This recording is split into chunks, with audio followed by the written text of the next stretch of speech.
Hello everyone, you are welcome again and again in YouTube channel by DMMS Medical and Nursing Academy. Hurray, सफलताओं का दौर लगातार जारी है। पिछले 11-12 सालों से DMMS कोचिंग संस्थान अनवरत सफलताएं देता जा रहा है। अभी हाल ही में नोटसेट 6.0 एग्जाम कंडक्ट हुआ 5 मई को, रिजल्ट आया 8 मई 2024 को और DMMS में से लगभग 150 प्लस बच्चों ने सफलताएं हासिल की है। और इस सफलताओं की कड़ी में, सफल स्टूडेंट्स के इंटरव्यूज की कड़ी में आज एक और सफल स्टूडेंट की बारी है, लेखराज मेघवाल। सबसे पहले लेखराज, आपको हार्दिक बधाइयां और मैं आपको इनाम से नवाजना चाहूंगा। ओके लेखराज, अपना इंट्रोडक्शन दीजिए। आप कहां से हैं, आपने नर्सिंग कहां से की, थोड़ा सा अपने बारे में बताएं। मेरा नाम लेखराज है। मैंने अपनी नर्सिंग आबू रोड से करी है और मैं जालोर से हूँ। कब, कौन से ईयर में आपकी कंप्लीट हुई? सर मेरी 2023 में हुई। 2030। आपकी 360 रैंक है। बी कॉन्फिडेंट, बिल्कुल आपको खुश रहना है, कॉन्फिडेंट रहना है, शर्माने की, घबराने की बिल्कुल भी जरूरत नहीं है। ओके, तो आपने 2023 में कंप्लीट की, यानी पिछले साल ही। कमाल कर दिया यार, एक साल में आपने सफलता हासिल कर भी ली। क्या सफलता का सीक्रेट क्या रहा? ऐसा क्या हुआ कि आपने एक साल के अंदर सफलताएं हासिल की? डीएमएस में आया और किस्मत पलट गई। ओके, ओके, आपका ये पहला एग्जाम था या उससे पहले भी आपने कोई एग्जाम दिए कॉम्पिटिटिव नर्सिंग के? कुछ बताएं। उससे पहले सर मैंने 2 नोटसेट दिए, यूपीएमएस का दिया, केजीएमयू का दिया लास्ट ईयर 2023-24 में। ओके, पिछले 6 महीनों 12 महीनों में। तो उनका रिजल्ट क्या? ये 5वां एग्जाम था। तो 4 एग्जाम का क्या रिजल्ट रहा आपका?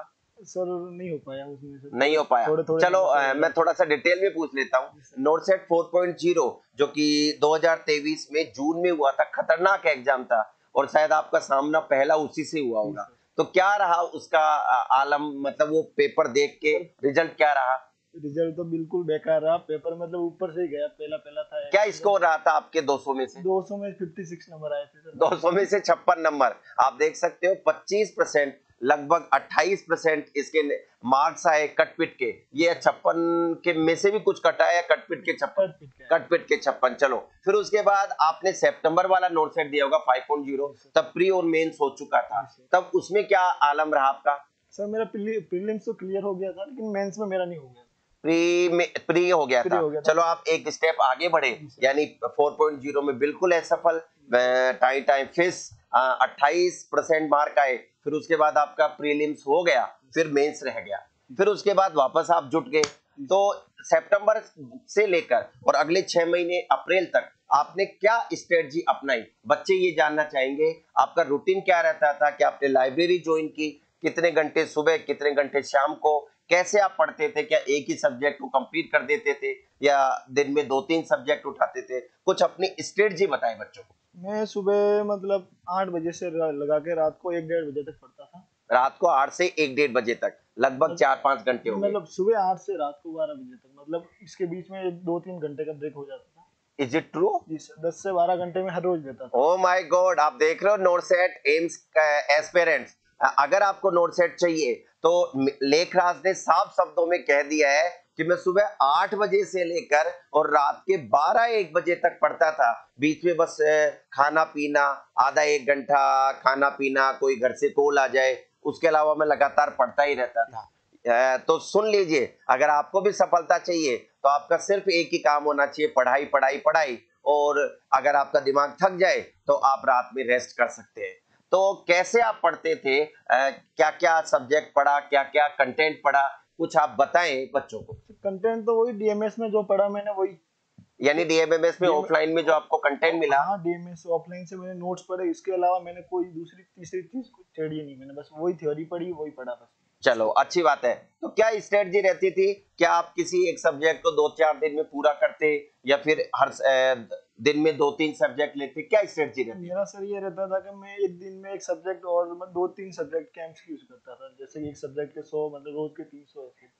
यानी एक सब्जेक्ट को तो आप क्या, कैसे वापस रिपीट करें? एक सब्जेक्ट जो था वो थ्योरी पढ़ता था। एक सब्जेक्ट की थ्योरी पढ़ते थे और 2-3 सब्जेक्ट के मतलब मैं एमसीक्यूज करता था। 2-3 सब्जेक्ट के जो आपने पहले पढ़ रखी है उनके एमसीक्यूज निकालते थे और जो सब्जेक्ट आप कमजोर हो, वीक हो, तो उसको आप थ्योरी वाइज रिवाइज करते थे। अच्छा, आपके कमजोर सब्जेक्ट कौन सी रही है, स्ट्रॉन्ग कौन सी रही है, कुछ कहना चाहेंगे? स्ट्रॉन्ग मेरी साइकेट्रिक रही और कमजोर तो मेरी कम्युनिटी रही है। थोड़ी कम्युनिटी वो रटने वाली ज्यादा है तो मुझे रटा जाता नहीं। तो आपकी बार आपके इस नोट सेट में ना आपकी तो स्ट्रॉन्ग सब्जेक्ट आई ना वीक सब्जेक्ट आई, फिर कैसा पेपर रहा? क्योंकि मैंने सुना है टोटली अनबैलेंस पेपर था, यानी एक ही सब्जेक्ट पे धावा बोल दिया गया। तो फिर कैसा क्या रहा?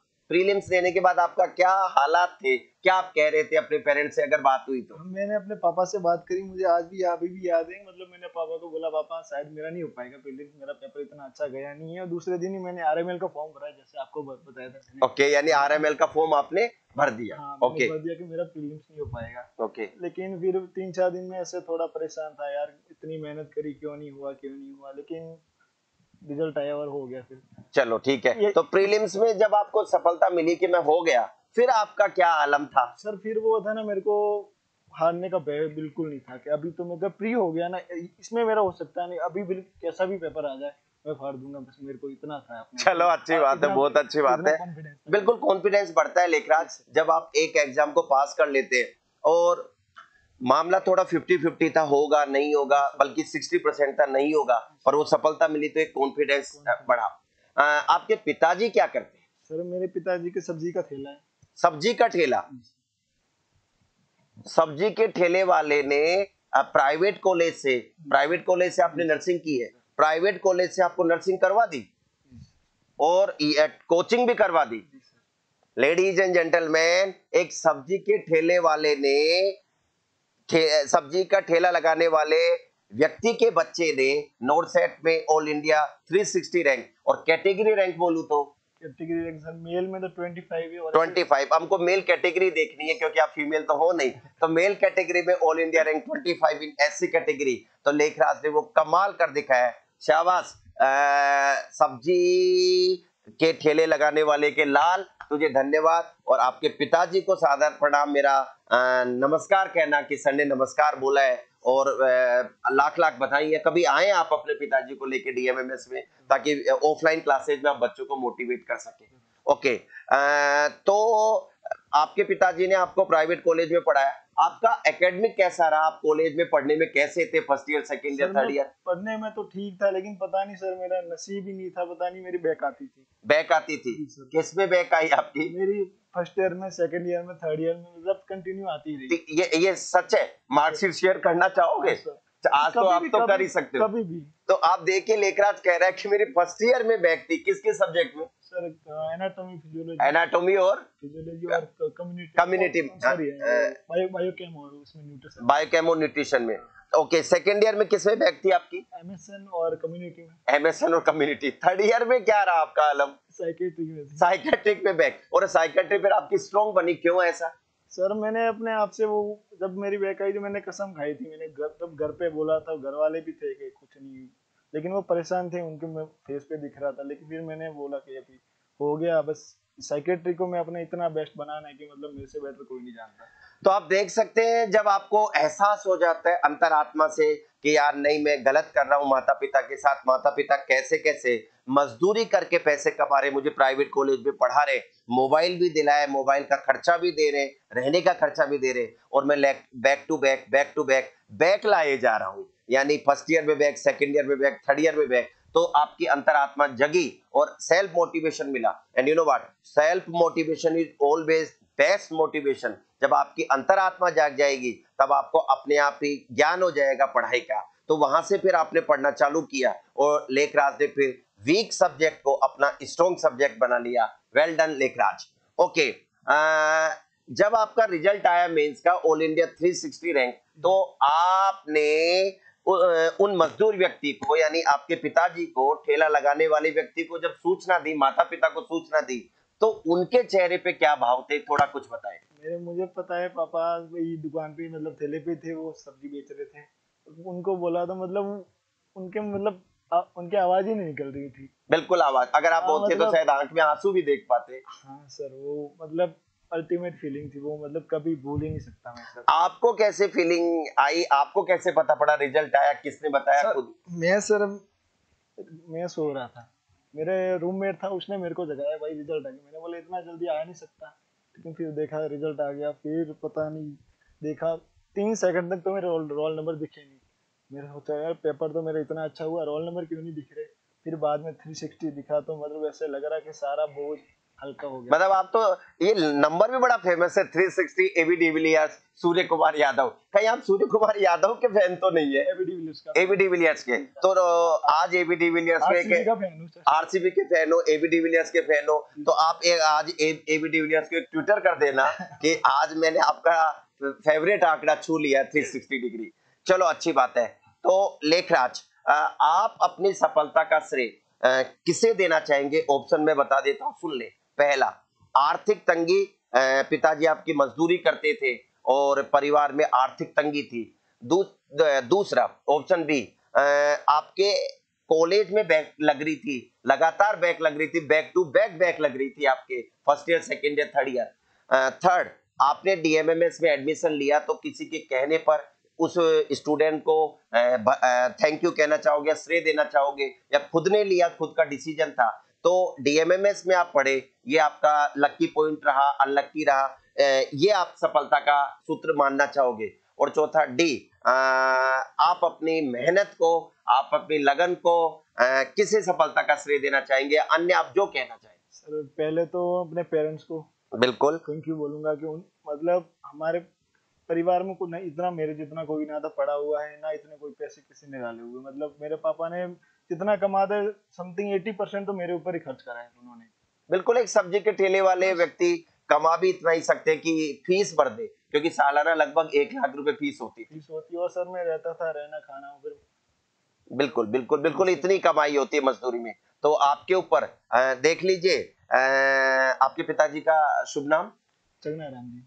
छगना राम जी। तो छगना राम जी, आपने जो जुआ खेला था अपने बेटे को पढ़ाई के लिए, आपने आपकी सारी कमाई या कर्जा लेके अपने बेटे को पढ़ाया, कॉलेज से, प्राइवेट कॉलेज से नर्सिंग करवाई। आज आपका सारा कर्ज उतरने वाला है, आज आपका सीना गर्व से चौड़ा होने वाला है। आप पूरे दुनिया को, पूरे गांव वालों को गर्व से कहे कि मेरे बेटे ने कमाल कर दिखाया है और इसकी सफलता का परचम लहराए। तो सबसे पहले तो आप अपने आर्थिक तंगी की देना चाहेंगे माता पिता को, फिर और क्या रहा आपका सफलता का श्रेय, मूल मंत्र? सर सफलता का श्रेय डीएमएस, जिसको मतलब कभी नहीं भूल सकता मैं, मतलब मेरे लिए मंदिर है ये।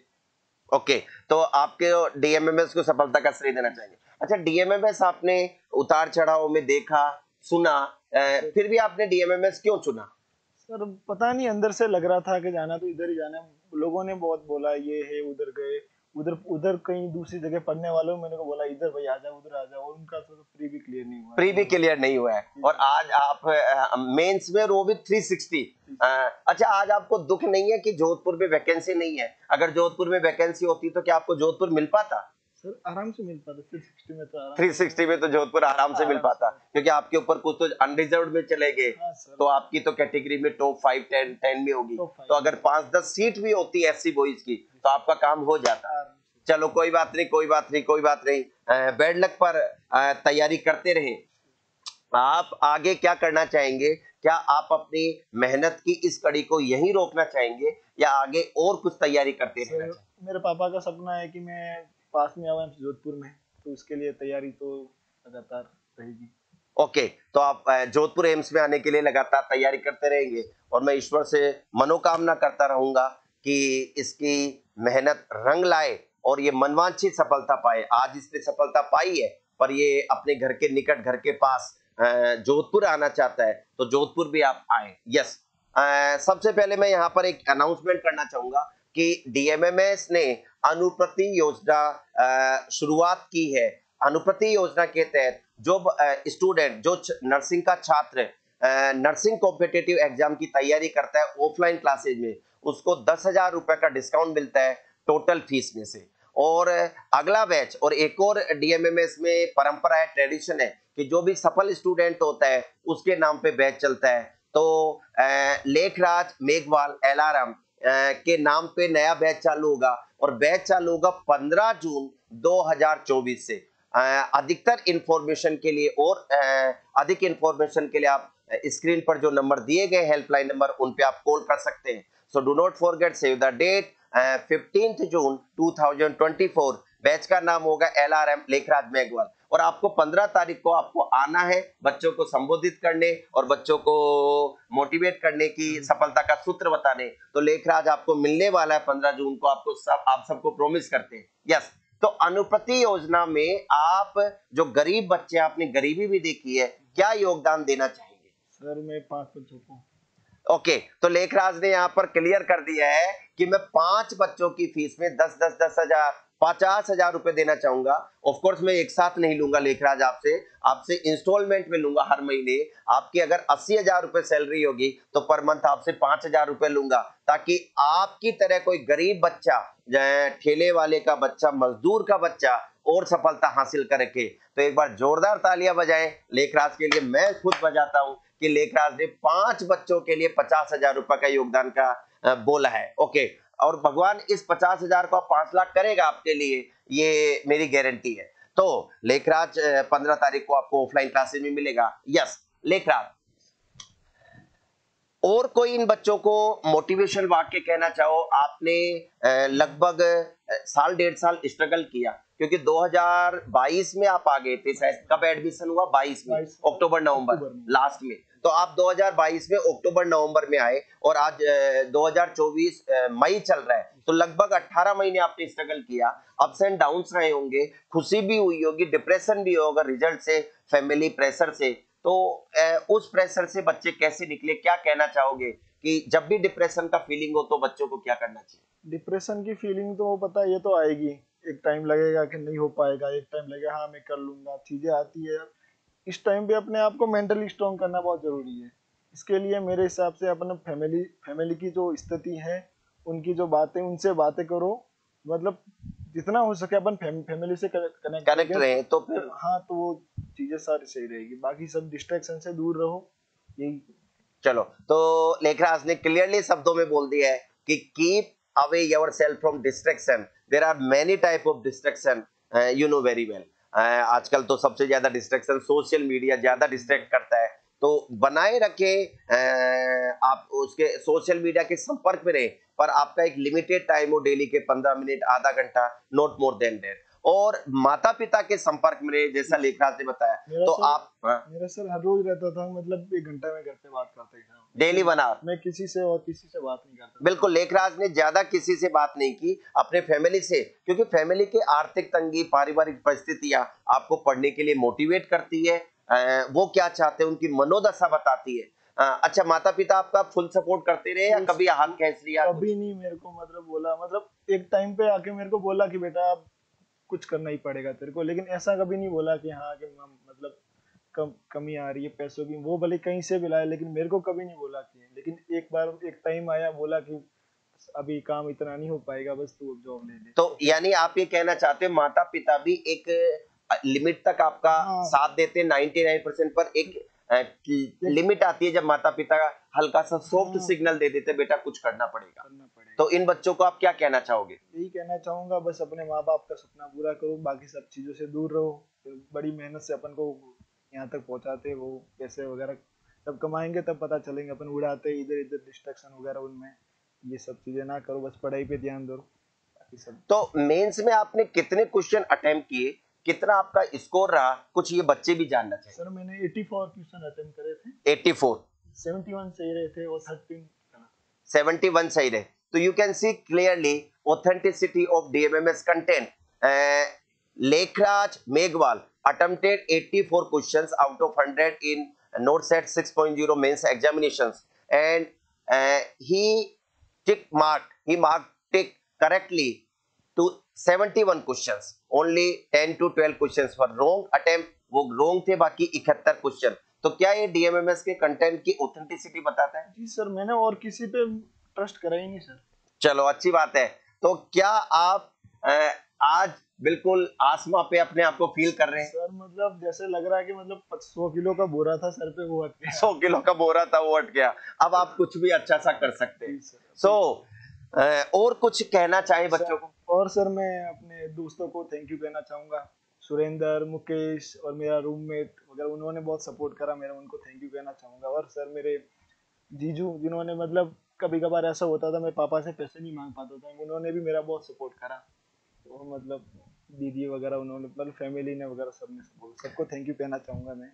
So, ladies and gentlemen, it's all about Lekhraj Meghwal success story. इसने साफ साफ शब्दों में अपनी सफलता की कहानी आपको बता दी है। आर्थिक तंगी से जूझता हुआ एक ठेले लगाने वाले का, सब्जी का ठेला लगाने वाले का बच्चा आज ऑल इंडिया रैंक 360 के साथ एम्स में अपने सपनों को साकार करेगा और आपको टाइम टू टाइम मार्गदर्शित करता रहेगा। और 15 जून को डीएमएमएस में जो ऑफलाइन बैच चालू हो रहा है, वहां पर आपको ऑफलाइन में मिलने वाला है। So stay tune with DMMS medical nursing academy. आज के लिए इतना ही। एक बार मैं वापस आपको ट्रॉफी से नवाजना चाहूंगा और हम विक्ट्री साइन के साथ विदा लेना चाहेंगे। Hip hip hurray.